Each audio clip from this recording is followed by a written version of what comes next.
Earners, what's up? Look, this episode is brought to you by Square Banking.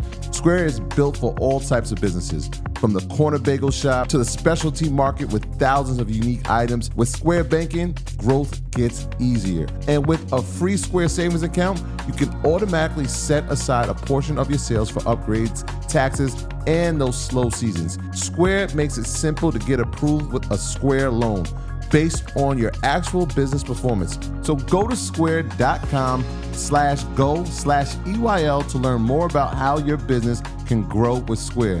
Banking services provided by Square Financial Services, Inc. and Sutton Bank, members FDIC. Loans are subject to credit approval.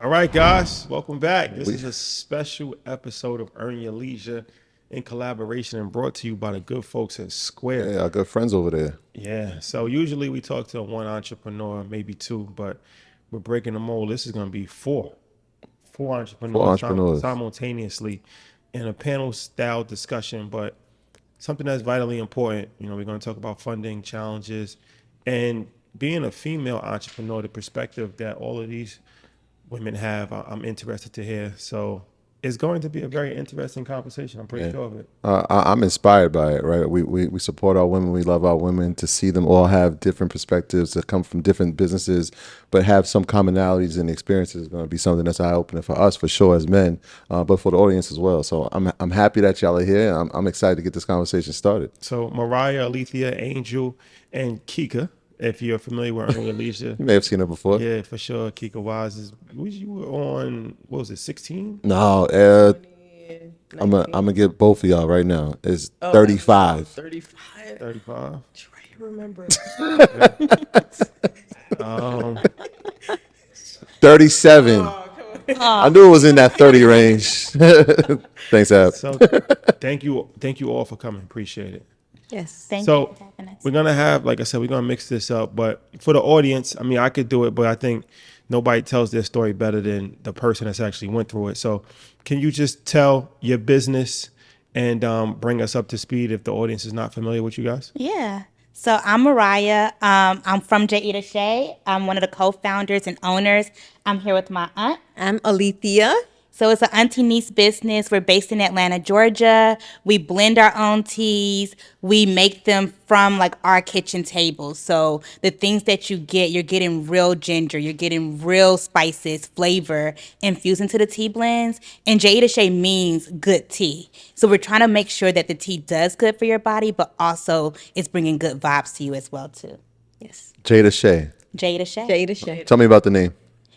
I can do that. So it's an Arabic word. So when we decided on the name, we came up with a lot of choices, but we wanted not only to just have a name, but we wanted it to mean something. So Jayida is an Arabic word that means good, and Ché or tea is tea in several languages. And so it should be really Ché, if it's reading correctly, Ché Jayida, if it's reading the way it's supposed to read. But Jayida Ché, we wanted it to sound Frenchy. We wanted it to be something that appeals to several cultures, but we wanted it to mean good. And so good, not only with the ingredients, because we do use organic ingredients, we choose to spend more on what we put into the cup, but also with the company, we do things like give back to our community. We recycle, we compost, we do a lot of things that means good or that shows that good, even if it doesn't show up to the community. But for us, the way that we do it, we wanted it to make sure that it inspired good and it kept that theme going. Perfect. Hey, my name's Hakika Wise, and I am a franchisor and the founder and creator of Blackbox Franchising. So I was one of the first African-American females in this country to become a franchisor back in 2018. Then I was on EYL 2019. Shout out to episode 37. Go rewatch it. And so it was very hard for me to kind of understand the world of franchising because I was the only one. So a few years later, I decided to create Blackbox Franchising, where we would help small businesses turn into national franchise brands and not only do their development, but actually teach them what it meant to be a franchisor based on my experience. And so now we're just trying to add to the 1% because there's less than 1% Black franchisors in this country. So we're almost at 2%. So just happy to be here. Peace, y'all. I'm Angel. I am from DC. I'm a former educator turned Spice Girl. So I started as an assistant principal at a high school in DC, and now I travel the world for spices and spice inspiration. I own a spice shop called the Spice Suite that anchors a strip mall that I own. I bought a block in DC and redeveloped it into a strip mall that is uniquely made out of shipping containers for Black women business owners. And so I've created a space for Black people to thrive and for Black people to be able to grow economically by giving them affordable commercial space. I knew I felt the synergy once you said educator. Once an educator, always an educator. Always I are. can't ever escape. And you left one piece out. What I leave out? You said DC, the real DC. Born and raised in DC. Thank you. Not Okay. PG County, DC. Got you. So, Kika, let's start because let's have some education. You said franchisor. A lot of people are not fully educated on what that means. You think of a franchise, you think of you buy a McDonald's franchise and you're a franchise owner, right? That's a franchisee. Yes. So educate the audience on the difference between a franchisee, which most people are familiar with, and a franchisor. Yeah, so I remember going to one of my franchise locations in Charlotte, and I saw a guy come out of a car. He was in a very nice car, dripped out in ice, and he's like, yeah, I own 5, I won't say the brand, but it's a national brand. He was like flexing, and he's like, who are you? And I was like, oh, I'm their franchisor. And he was like, what? And so most people think about a franchisee, the person who purchases the rights to a brand. Like I have the rights to own 5 McDonald's, but who is the person that actually owns the entire brand? So that's a franchisor. So many of us, when they talk about diversity in franchising, it's about how can we sell more brands to more diverse people as consumers. But as the person who actually owns the entire brand, there's been no attention put on how to do that, and that is the franchisor. So the franchisor owns all of the intellectual property and receives the royalties to those who buy into the brand. So it's like, who owns McDonald's? Who owns the rights to McDonald's? Who owns Chick-fil-A? Most people only see the franchisee, the person who is essentially renting it, but the franchisor is never seen. And so that's what we do. We help small business owners realize that they can own the entire brand and not be on the consumer side of it, be on actually owning the intellectual property. Yeah, that's that mind shift that changes. Yes. And when I'm hearing your stories and read the background, it's interesting because uniquely we all have gotten to this place, but we didn't start here, right? When we met, you were the person with the franchise and franchisor, and you were trying to expand. You said you came from education. I'm interested in here. How do we get to this point in our businesses, right? Like education to now what you're doing, it's like, it feels so different, but I'm sure there's some synergies there. How do we get, and I'll leave it open for everybody. For me, I mean, my journey was like super serendipitous. I had no desire to own a commercial space. I really loved education. I thought I was going to die an educator, but I walked past a for lease sign and I just randomly called the landlord, just wondering what the rent was because it was not too far from where I grew up. And when I called him, he told me the rent. But it wasn't until I told him what I wanted to do with it. And I didn't know that. I thought it was like an apartment. Like if I say, hey, how much is it? He would tell me. And he was like, it depends on what you want to do with the space. And I was like, I don't know. I just want to know how much it is. And he was like, well, we're looking to make a decision. So let me know what you want to do with it. And I was like, yo, I'm going to open a spice shop. Can you just tell me the price? And 4 weeks later, I opened a spice shop. I left my job a month and a half later after that. And that was 10 years ago. So 4 years ago is when I decided that I didn't want to rent space anymore. I wanted to own something. And so I created some legislation in DC called the Commercial Property Acquisition Fund to help me and other Black people to own commercial property in DC because there weren't enough owners. And so I worked with the council and the mayor to get that passed. And so now Black people can own in DC. And so I was the first one to receive it. And so I bought the block and I redeveloped it because I didn't want to rent. And I wanted to show people what cooperative economics looks like in action and not just this principle that we recite during Kwanzaa. Yeah. What is that like? Heavy, right? Yeah, I feel like we should have clapped it up, right? Okay. What does the legislation consist of? So the legislation consists of a grant. So there's a grant, there's funding that the mayor and the council appropriate for.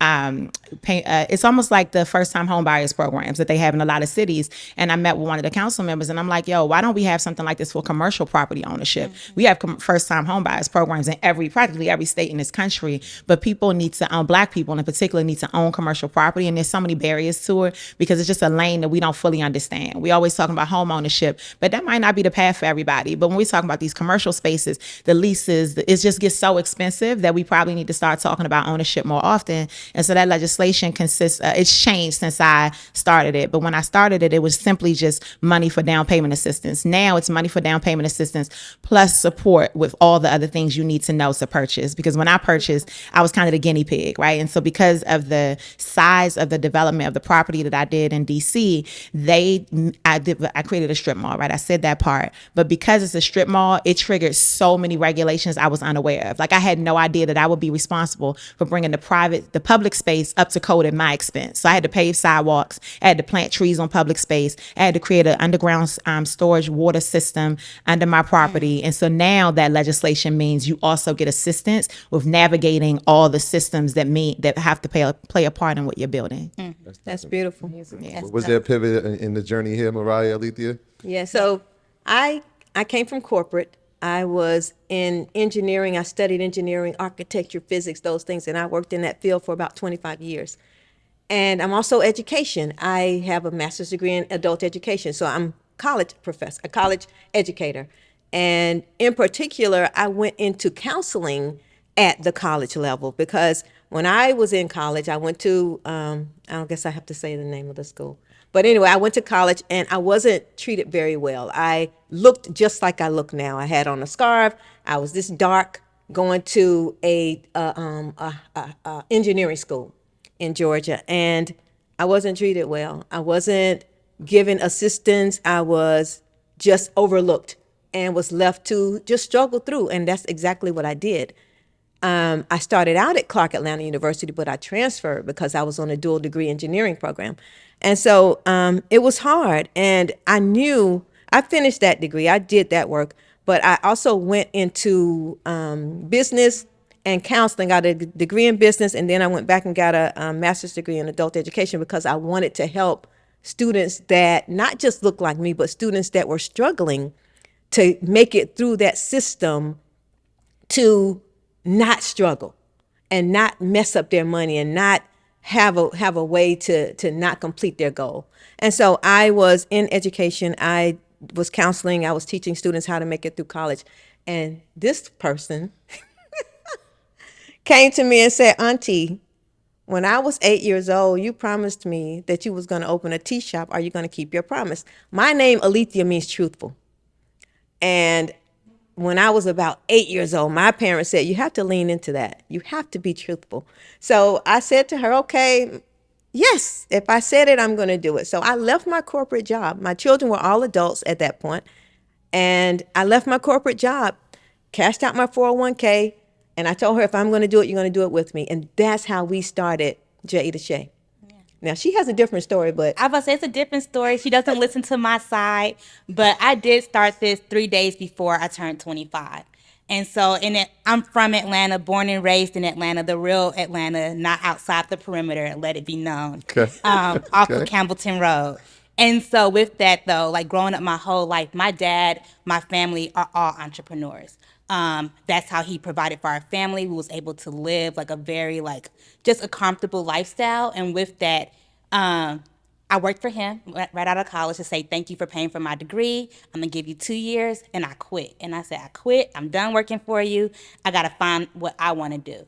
And I remember I told her, I was like, I got a little bit of money saved up. I'm going to take 2 weeks. Let me go to Thailand. Let me go to Bali. And I'll meet back with you. And we started up Jayida Ché and tasted the teas, started blending, getting our marketing together, really going through the learning curve of what that means to start a business and being in family business as well too, like learning what does that mean? Do I like you today? Do we want to go to dinner? Are we doing Sunday dinner sitting next to each other? All of those things just following through. But it really did click when we started having our first customers. Like, oh, they really like this cup of tea. Like this isn't just tea. Like this is really. And it's been 8 years. Yeah. So we've learned over time how to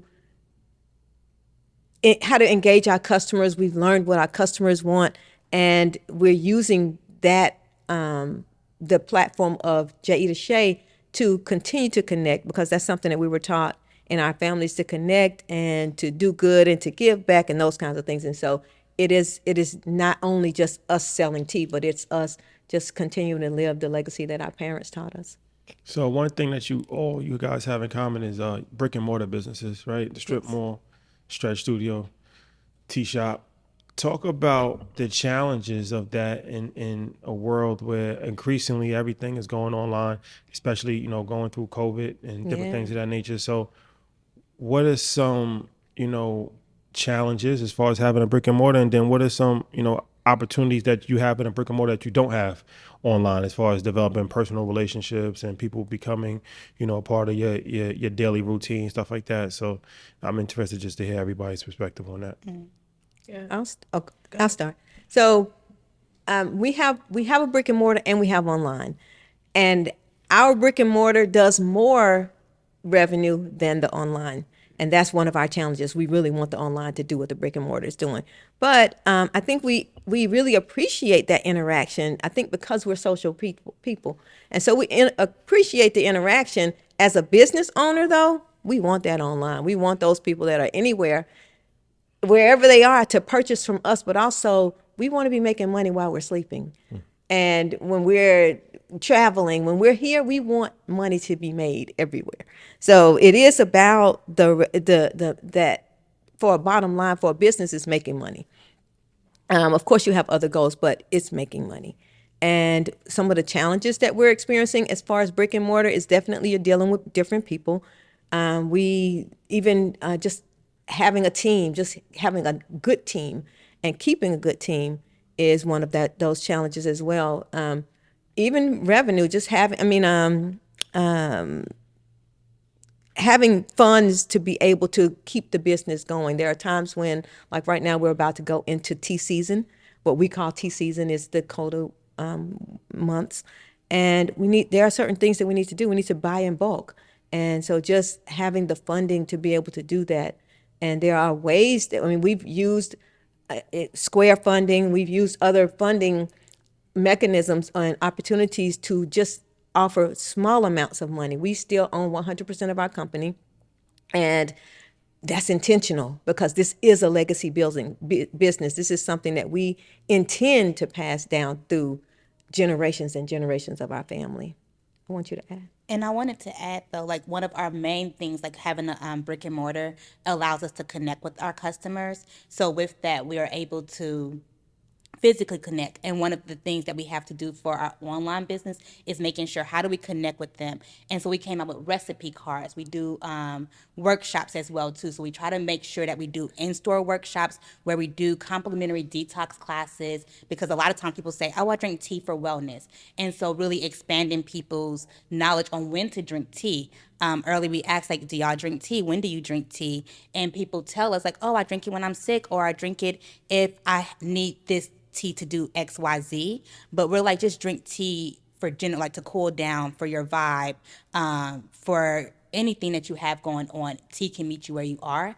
And so teaching people that. So we've kind of put things in place to connect with our customers, whether they're in person or virtual with us. So that way they always feel they're at our family table. They get to know us, get to know the people who's picking their herbs, who's blending the herbs, all of those things, and tell the story behind the leaf. Because it's not just about drinking the tea, it's about connecting not just with us, but the people that grew the tea. Why do you want organic? Why do you want fair trade? What does that even mean? Yeah. And really breaking it down and having those conversations with people, and having all children or adults come to the table too. Like, how do you make it properly to make it taste like what we make it taste like at the tea shop?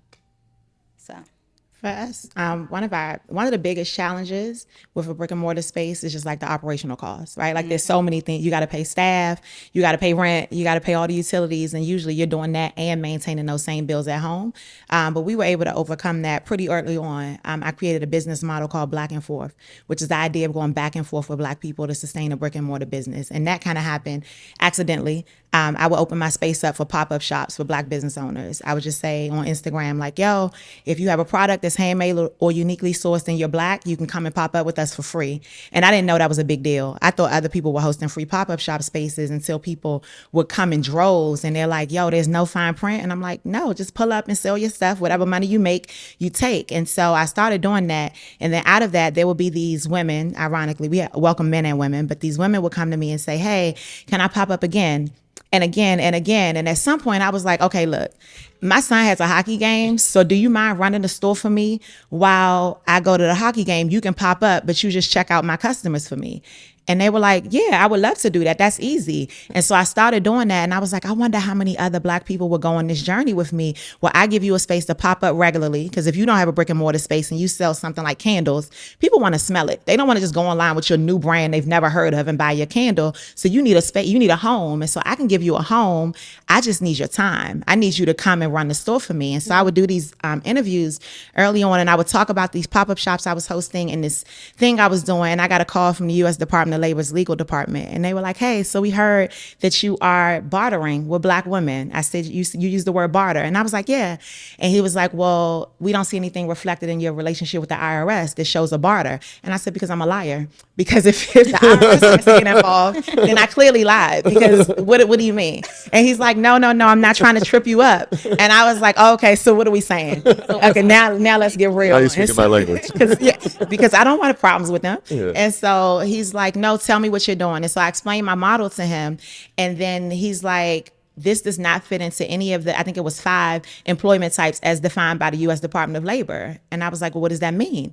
He said, carry on, young lady. And I got off the phone and I called my attorney and I was like, I am doing something that I don't think anybody else is doing with my business model. I need to trademark it and call it something.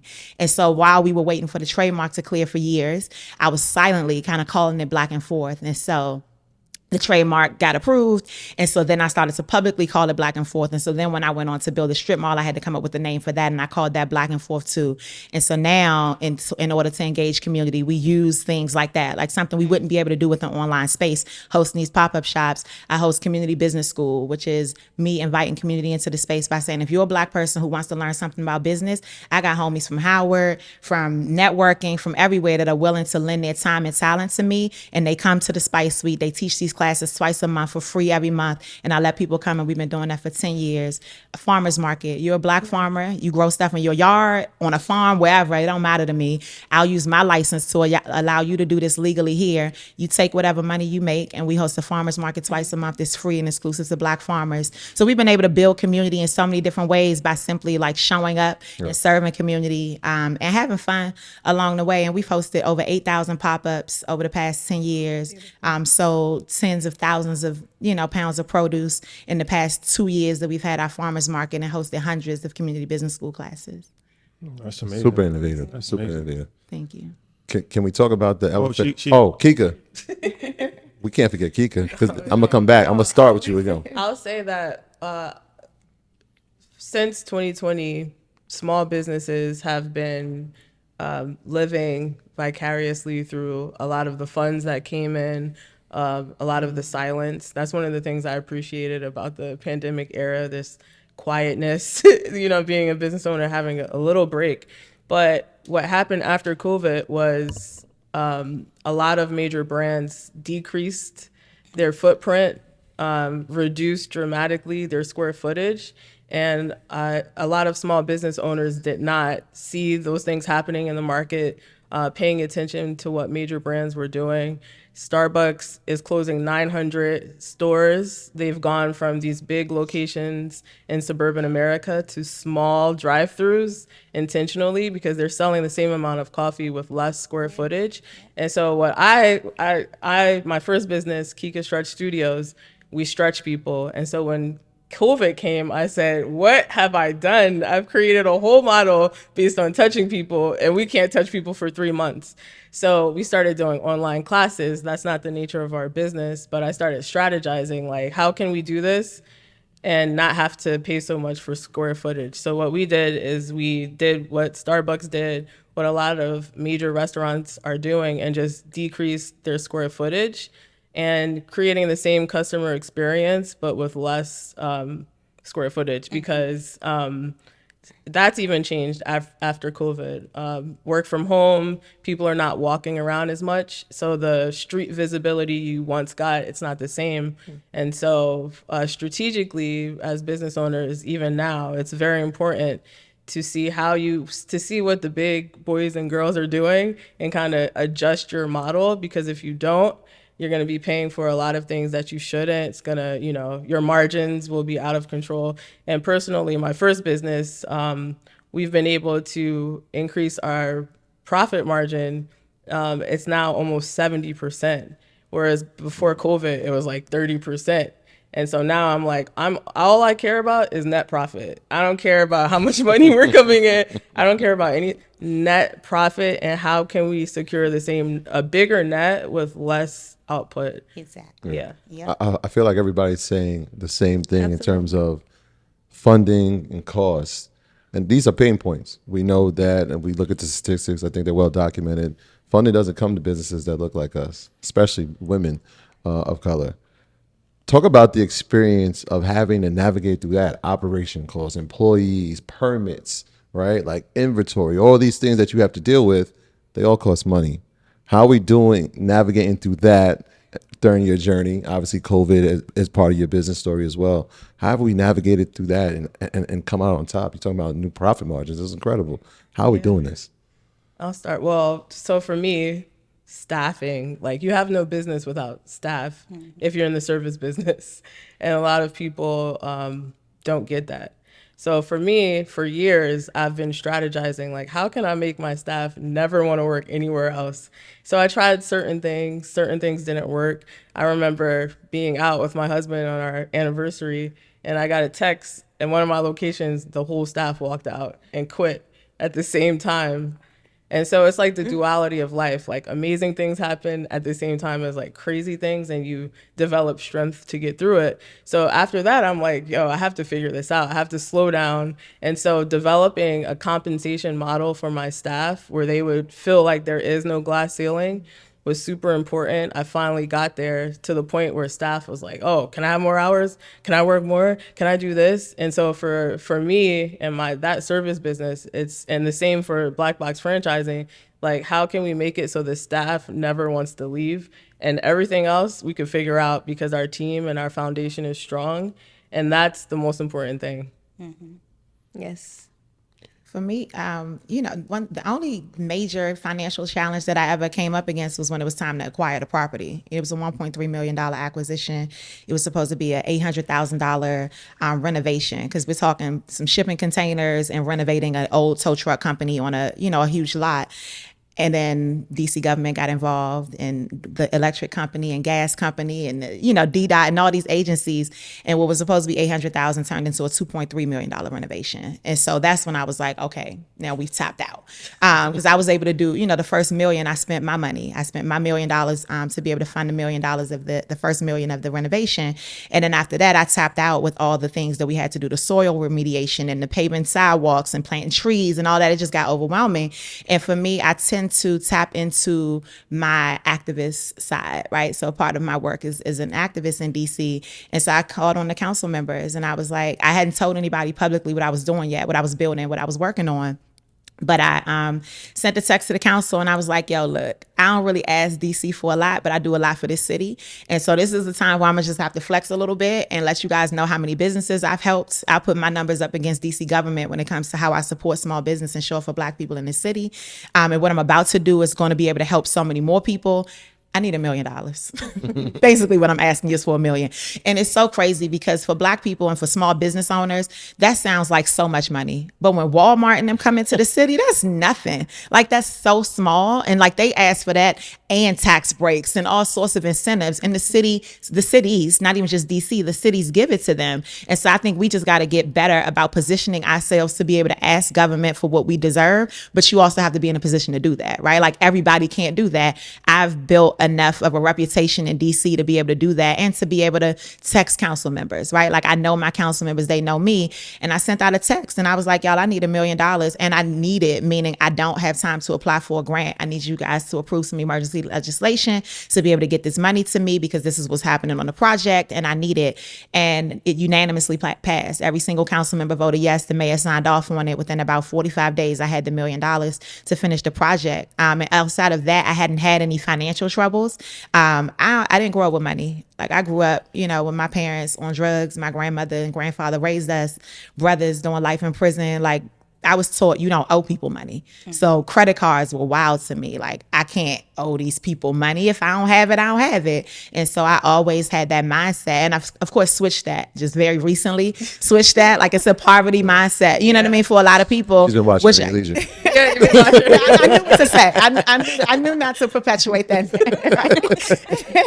But I've switched that mindset for sure. And it's a big mindset shift to make. And now, I'm able to do things with my business, but I still try to do things by reinvesting my revenue as much as possible, because I think it also allows my customers to want to support me. Like I think you're in a unique position when you have a brick and mortar business and you're a Black business owner, because y'all know Black people, especially when your customers are Black. 99% of my customers are Black, and they want to see where their money's going because it's their money, right? Like they're looking at your business like, I've been buying your spices for years and you still got the same bottles. Like no, like they want to see that the store looks nicer and the bottles and the packaging are better and the website looks different, and they really pay attention to that stuff. And so when they see us reinvest in the revenue, it's like, oh, okay, because they feel like, oh, I helped do that. And that's cool, right? I get it. Yeah. That is so true. They really do. Like they come into the tea shop like they are silent investors. I'm like, I've been with you since day one, buying a $5 cup of tea, and you're like, okay, girl, I got you. But I wanted to add to that too. Like we had to get creative, really, like making sure that we're collaborating with other companies since day one. So like we didn't mention earlier, like the way we started was because we kept getting no's. Aunt Alethea was going out because, again, I was 24 when we started this. I really was shy to like think about having a real estate. I was like, oh my God, I just got a credit card, chill out. So she was like, I've been out here trying to get a lease, and they were telling us, no, like y'all don't have a proven concept. No. And so finally she approached, or somebody was like, y'all should go approach this cupcake shop, and it's in Ormwood near East Atlanta Village. East Atlanta. And so we went to them, Indulge Cupcakes. We went, and they said yes. That was our first yes. They said, y'all can put up a counter on this wall right here. We sell cupcakes, y'all sell the tea, we'll make it work. And we went from there. And so getting creative, making sure we collaborated, and we really stayed there for 5 years. The only reason we moved out was because the space was tiny. Like we was outgrowing it. In 2020, we shut down for people to come inside to experience it. We had a drive-through window. Both of us had our own square POS at the window, ringing people up separately. Line wrapped around the building, which is great. We had customers, but then the landlord said, y'all blocking traffic and y'all doing this and y'all got to change. And we was like, okay, we have a second. We already had 2 locations. And it was 10 minutes from each other. We said we're going to make the hard decision, because those became like our best friends, like talking to them every single day. And we shut that location down and opened up a warehouse, because as we talked about earlier, online sales like really increased. And so we knew we were packing online orders on a table this size, like hundreds of orders. We had a big order come through for an event company. 10,000 orders had to be shipped out. We brought in our family and friends, was on a back table, but we were like, let's get creative on how we can stretch and make sure we can see our net profit, because we do not want staffing to eat it all up. We do not want inventory to eat it up. We need to see how this big old check they sending over that felt big at the time, how can we make sure we feel it and we can reinvest it into the company and do things that we need to do, like redo the website, get better videos and YouTube videos posted for that. And so just being creative in collaboration and building community on top of that was what really helps us currently to do that. Because right now we're also inside of another shared cafe too. This episode is brought to you by Square. The Cornerstone Grant, brought to you by Square Banking and Square Financial Services, is designed to help make that next step possible. Go to square.com/go/EYL to learn more and apply now. That's SQUARE.com/GO/EYL. Block Inc. is not a bank. Banking services provided by Square Financial Services, Inc. and Sutton Bank. Members FDIC. Loans are subject to credit approval. And we haven't had our own standalone location yet. That is what's around the corner for us. We have, one of the things that has helped us also is that we are a business inside of a business. That has helped sustain us because it's been hard. We did see some growth during COVID because people turned to something like tea for the wellness, and we actually leaned into that. We developed a tea for COVID to help stimulate the lungs and get the mucus out and helps repair the esophagus and all of that stuff. And it works. And so people started looking at not just for the breathing thing, but also because we were stressed. People were stressed during that time. And so we have a tea called Hakuna Matata that relaxes you, that gives you that peaceful feeling. It helps get rid of the nerves and things like that. And so during COVID, we saw growth. And that's when those companies started saying, okay, our team is away, they're home, they're working from home. And so we want to connect with them. So we did a virtual tasting. We sent everybody the boxes, Japan, Canada, all over the place. And we mailed those boxes out and we did a virtual tea tasting with them. And that those kinds of things really help keep us going. And one of our talks that we did before was with 2 other tea companies. So we definitely believe in community over competition. We are looking to do even more with them, like ordering, if we were all using the same cups, the same supplies, the same sugar and all of those things, we buy in bulk and it costs less. And so we're talking about that with not only the restaurant that we're inside of for different supplies, but also with those tea companies. And we talk. We're friends with Just Add Honey, with Indulge Cupcake, where we started. And so there are a lot of people that may not seem like they did enough, but just those boosts and even talking to you all, these kinds of things helps get you to that next place. It helps keep you inspired and help you know, wow, I'm over here just saying, wow, because it's just like that, you know? Yeah. It's so amazing. Have any of you faced any banking bias during your career? Any what? Yeah. Banking bias. When I went to acquire Black and Forth, the strip mall, I was working with the bank. And at that time, the banker, it was the vice president, was a Black woman, and she had been a customer. So she really wanted to do the deal with me. And so we had got pretty far along in the deal. And this is commercial. So I'd already made my earnest money deposit. And so, if I don't close by a certain date, then I lose it. $100,000, I lose it. I couldn't lose it. So we're working quickly to get this deal closed. And we get to a point where she's like, for our bank to be able to take this on, because I've never acquired any property before, I didn't have any credit cards or anything. She's like, the SBA would have to back this. And so we get on a Zoom with them, and we were talking. And at this point, I have 7-figure revenue, like my business does well. And so I'm thinking this is easy to get a $1.3 million property. Like, I know I can afford it. And the guy gets on the Zoom and he's like, I just, I don't really know how I feel about this spice shop. It just feels like a very niche thing. It just seems like it'll be really, really risky for all of us. I just can't imagine that people are going to keep wanting to come and buy spices. I've been around 5 years, revenue increasing every year. Nothing that says that this is about to decline anytime soon. And he's like, yeah, it just feels too risky. And we're not going to be able to do it. And I remember turning my camera off on the Zoom, and the banker, she's texting me and she's like, I got you. Don't worry about it. Like, we're going to figure this out. But she couldn't. They would not back it. They didn't do it. It fell through. And at the last minute, I ended up having to reach out to some people that I know who were also customers who owned a CDFI, a Community Development Financial Institution, which is, smaller. They tend to be a bit more welcoming. Their underwriting is a bit more relaxed and most times more relationship based. And then in about a week, they were able to get me approved and through and cleared to close. Our relationships. Relationships. Relationship, like that's big. Yeah, I would say not banking bias, but every other bias you can imagine. But specifically when it comes to money, I remember trying to close on my first home and in a well-known town in New Jersey, and where sellers are often like, nah, like protective over who they let in. And so we were looking for a home for 6 months. Like, it's like nobody wanted to give us our home until we met one family, and I was pregnant at the time, and we wound up bidding against ourselves, which we had no choice. We kind of had to. But then at the end, he's like, I told my wife you were pregnant, and that's why we had to give it to you.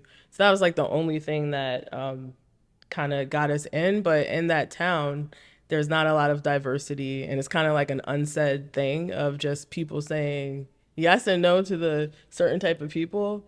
And so that's something that, you know, really kind of affected me in a financial way. But banking bias, no, I'm like, either you're going to give it to me or you're not. And if you don't, I'm going to find a way to flip what I have, which is what I've always done, and turn it into more. Yep, and that's the same thing we do. We keep reinvesting. Mariah and I were having a conversation a while back where we talked about just the fact that it's something that I always call it's democratic capitalism. It's either you can do it or you can't. You can make this business work with or without the funding, with or without the loan, with or without the thing that we have to have are the customers. We have to have that energy that between us that keeps us going, and even just feeding from our community. But it's you have to have enough grit in you to keep pushing through and to keep turning those corners, and to know that that's your inspiration. Our family is definitely our inspiration. Our community is our inspiration. But there's some things that I think, and by what I mean by democratic capitalism is that there are certain things that we have to do. We have to make sure that we keep our books correctly. We have to make sure that we pay our taxes. We have to make sure that we're running a legit business so that when it's time, everything's in place. It's not you trying to now get it in place to get whatever's supposed to come to you, and not necessarily thinking that it's supposed to come to you. Just keep doing you. And I have experienced the bias. I have seen it. We don't get the money. We went through a whole program with a company in Atlanta, and doing all of the lessons, all of the books. We went through like 6 months of everything that we needed to do. And by the time, when it was time to get the money, they said, oh, all the money's gone. All of the grants are gone, the loans, the type of money you need is no longer there. And they knew that it was leaving. They knew that this long process that they were taking us through, at the end, there was going to be no more money. But what we did get was everything in place to be ready. And we learned a lot about how to use the systems to keep our books in place. So yeah, I think the unfortunate part is that your stories are very common. Yeah. It's very unfortunate, but I'm glad that we're having transparency here, because it talks about the hardship of entrepreneurship. It is difficult, right? It's not easy. People see things online and they feel like, oh, I can do that, and they get into it and it's like, wait, this wasn't meant for me. I wonder in those times, right? Because we get asked this question a lot. You know, how have you rebounded from your failures? And we kind of never looked at these things as failures. But in these times of, I guess, like doubt, what is the thing that keeps you going? Is it faith? Is it family? Is it community? How do you respond to these times of extreme challenge? Because you haven't given up, so you're still here. So what is it? Well, we believe we're living our dream. So when you have a dream, it's like you don't just abandon your dream. And if this is one of them, then you do what you do. You keep going. You have that tenacity. You have what was built inside of you when you came up with that goal or that dream, and say, oh, this really is what I want to do. If you say, I want to earn a degree in whatever, and then you abandon it halfway through, it's because you decided that's not what you want to do. When you go into it, and when you go into a marriage, anything, you work through it. Marriages have trouble. This is a marriage. And so a business is a child. You cannot abandon your child. And so you think of it that way. You think of, what is it that I can bring to it? How far can I dig inside of myself to keep going if this is important to me? And I want to even say, yes, you can live your dream, but I think the dream pivots a little bit in a sense where if you're parenting, this is your child, you may pivot how you parent. You may pivot what kind of entrepreneur you're going to show up for. So I know for me, like, I'm like, okay, how do I be a better leader for my team? Like, how do I keep my team inspired when I feel like all the woes of the business, like, oh, rent is due, this is due, we got the warehouse bills, we have inventory, all of this stuff. And what keeps us going is making sure I can look inside myself and have an outlet, making sure I have a safe space. And I've built a community of people I know I can call on. I can say, hey, let's go on a trip. Let's do this. Even if it's something as simple as making sure getting like 10 minutes. Like I've started being like, I need 30 minutes every morning to myself. And that's the only 30 minutes I get to myself at this moment in my life. Like the last year and a half, that's it. If I don't take those 30 minutes for myself, that does not get me through. And what I do in those 30 minutes, I may be just organizing my schedule, making sure everything is to a T to make sure that everything else can run smoothly, making sure I have messages to my team, making sure they know how to run the operation of the company so that if I'm not showing up there physically at the tea shop, or at the warehouse, everything is in place so that I can have a peace of mind somewhere. So making sure I can have a peace of mind and making sure that dream is being lived, but making sure you have a safe space during those moments where you can feel down. So, Yeah, and Intentionality, I definitely like that. pouring into yourself. Yes. I would say there's something to be said about answering your calling. Because when I met you guys, I was about my first brand and I was talking about franchising and people were like, what?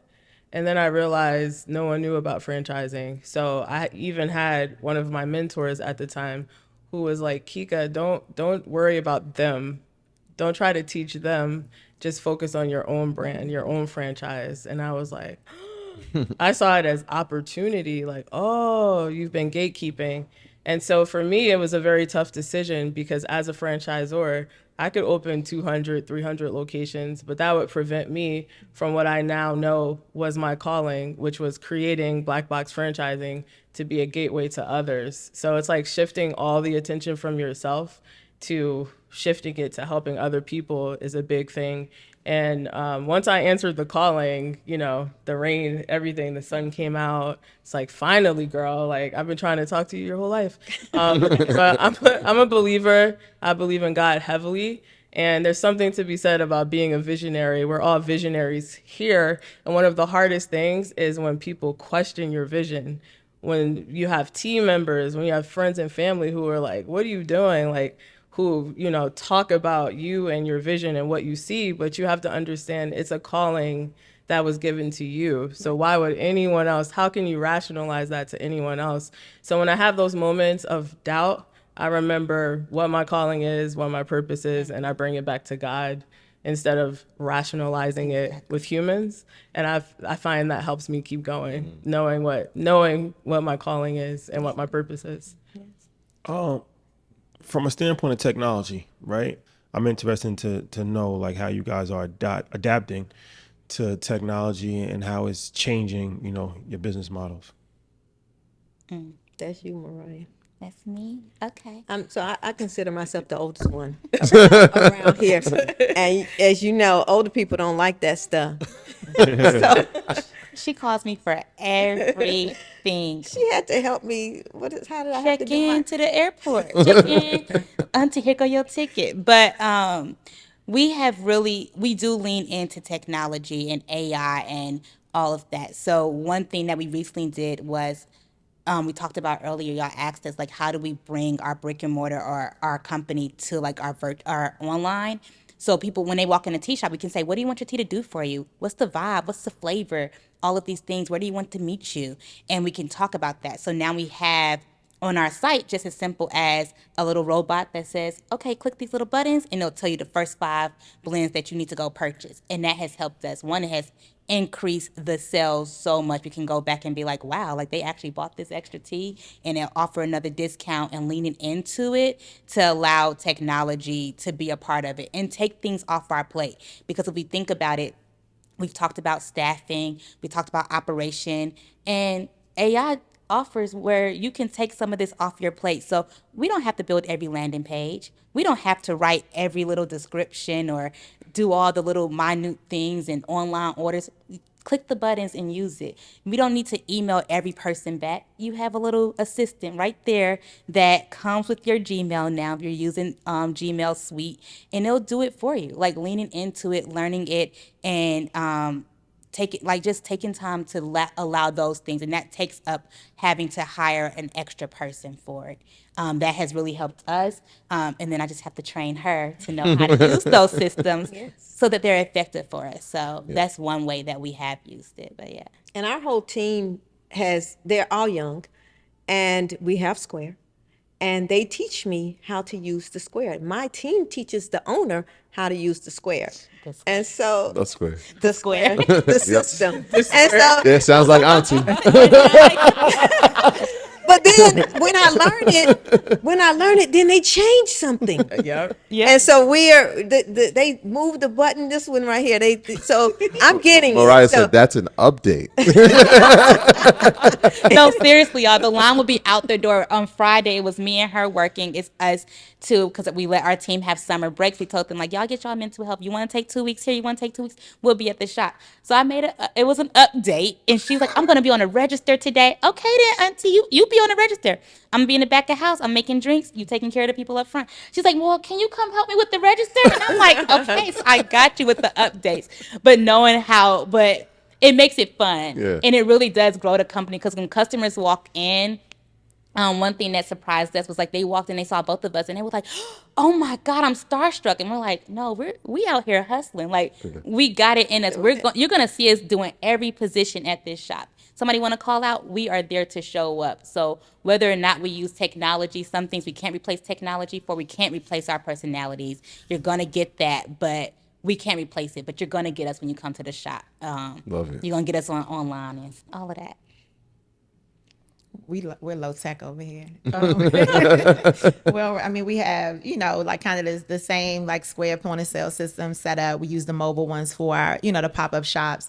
At this point in business, in terms of technology, we're just trying to figure out how to enhance our data collection, because we do so much service to community, and we now have so many like funders and things with grants, and we want to be able to tell the complete story of our business. So it's really more like kind of in like research and development right now, trying to figure out what things can we use to be able to collect as much data as we can to be able to tell a better story of who we are. Mm-hmm. I was going to say, I've become an AI bot. Some of my team members call me Kika Bot. I love AI. I remember when ChatGPT first came out. You guys know TJ.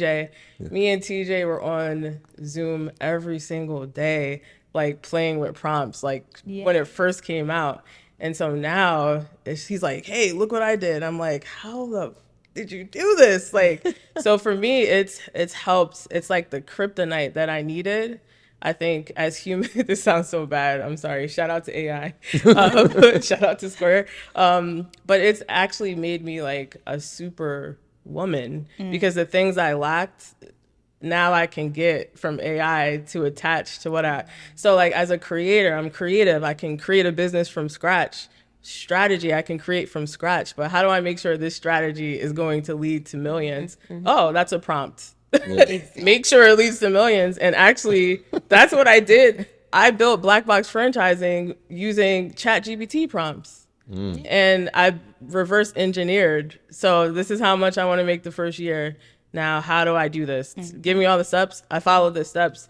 We got there after 4 months, and I'm not making this up. So it's like, it's really helped me a lot. I don't want to sound, I feel like I'm on a commercial. Like, it's my best friend. Somebody tap her. I'm talking to a robot. Is this really her? I know, this is not me, guys. I saw your shout out to your last episode. I'm like, oh, that's not her. This is not me. This is my bot. But no, I encourage everyone to embrace it, because if you still don't know what we're talking about, it's already like kind of too late. Yeah, the people who use it as an assistant will get ahead. We talk about it. You're still flying the plane, but you also need a co-pilot.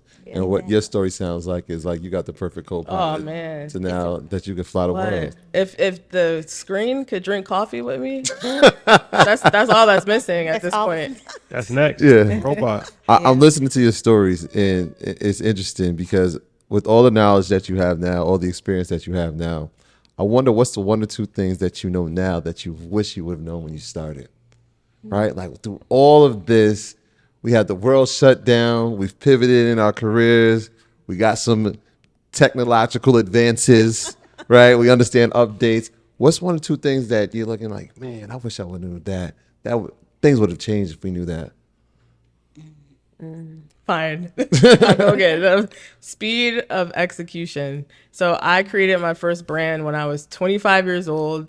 I wanted to take care of my son. I was a single mother at the time. I wanted to take him to school, do all the things. So I created a business. I didn't create it to scale. I didn't know I was starting a whole industry, which was the assisted stretching industry. I remember explaining it to you guys, and it was new. So I was just chilling. I was making money. I made my first million in my 20s, and I was like, oh, this is great. I'm spending money, like, just hanging out. What I didn't realize is I was creating a whole industry. And if I sped up a little faster, I could have potentially, even though our name rings bells across the country, I could have potentially taken over the whole market. And so now with my second business, Blackbox Franchising, one of the things I know now is speed of execution. So as soon as I started it and then I brought in my partners, I was like, we have to run. And so we've been running ever since. And collectively together, it's only been like a little less than a year and a half. And we've been running. So what I know now is how important it is to run when there's no competition in your industry. You just got to run. And shout out to InvestWest. Thank you for having us. Because now it's just like, just being a household name in your industry. So that's what I would have done with my first brand, but I'm doing it with my current brand. So I'm good. Yeah, I think for me, I just wish I would have known that like revenue, that's not the only number that matters, right? Like talking about data again, like there's so many other data points and things that you need to be thinking about as a small business owner. I think in the beginning when you're figuring it out, or exactly, especially if you're starting like me, where you really didn't know what you were doing, weren't planning on doing it, you're just trying to figure out like how much money am I making? Do I have enough to pay the bills? And you want to scale at a pace that makes sense for you. But there's so many other places where you can be collecting data that matters to be able to tell your story, to be able to attract other revenue in different ways beyond just like loans, but grants, and to be able to do that is important. And so focus on the revenue, but also think about all the other numbers, all the other numerical data points around your business that you can be capturing. Yeah, data's the new gold. Yeah. For sure. Yeah. I think I've learned that you don't have to know everything. You don't have to do everything. You don't have to wear every hat in your business. And so we participated in a lot of cohorts. We've learned from mentors that helped us. And I mean, we've done Target, we've done Invest Atlanta, we've done so many that gave us knowledge. And that I think it started happening after maybe year 4 where we really participated in some of those. But a lot of the knowledge that we gained came at no cost to us that really helped us get to where we are now. And another thing that I learned is that we have a warehouse and we have a lot of inventory there. Sell the inventory. Make a way, especially when you need money. Sell what you got. Figure it out and sell it. And so that's one of the things that has helped us kind of push through when we're at a point where we thought, okay, we need some money. Sell what you got. Yeah. And I want to even say, like, I wish day one we were collecting people's emails and not having them write it all messy, but like actually being like, we're committed to XYZ, like, app, and for them to put it in, because we didn't collect emails and information until a few months and down the road, and we was at markets and we was like, oh, everybody else out here doing, oh, okay, let's get it together. So like having systems in place, because we was just rolling with it. Like I wish we had our website in place. We wasn't shipping until year 3 probably. And like we could have been, we was shipping, but it was 1 order a month. So I wouldn't say that. But year 3, we started picking up our online sales a little bit more. And we was like, oh, like this is really another side. Like we really could do this. I wish we started off day 1 online sales, even before we opened up the brick and mortar, already doing online sales, building that community, because it would have pushed the brick and mortar to even do more. Like brick and mortar is good, but online sales, we could do more. So. Well, we appreciate you ladies for dropping the gems. Before we leave, just remind everybody where they can find you and any initiatives and websites, social, and all of that stuff. I mostly hang out on Instagram at the Spice Suite is our Instagram, and then all the other subsidiary businesses are linked in my bio there. Same Instagram is my Rolodex. Is that what it used to be called? So Kika IM, it's KIKAIAM, and then Blackbox Franchising, and of course blackboxfranchising.com if you're interested in turning your business into a national franchise. And you can find us on Instagram. We're also on TikTok, but our Instagram is Jayida Ché. So that's JAYIDACHE Spot. And we drop in great information about how to steep your tea. So if you want to sip good tea, you want a good family to sip with and no recipes, we're the spot to come to. Shit, I want some tea and maybe a cupcake after this. I got you. We got you. We got the right spot. We appreciate y'all. We appreciate y'all. Thank you to you, and thank you to Square. Yeah, absolutely. Yes. Facilitating the conversation, working with us on this collaboration, and I'm sure a lot of people will be inspired and learn a lot from each one of you guys' journey. So wish you guys much success going forward, and definitely be looking forward to seeing the progression of your journeys. Thank Thank you. you. Thank Y'all, Thank you so this has much. been fun. Thank you. All right.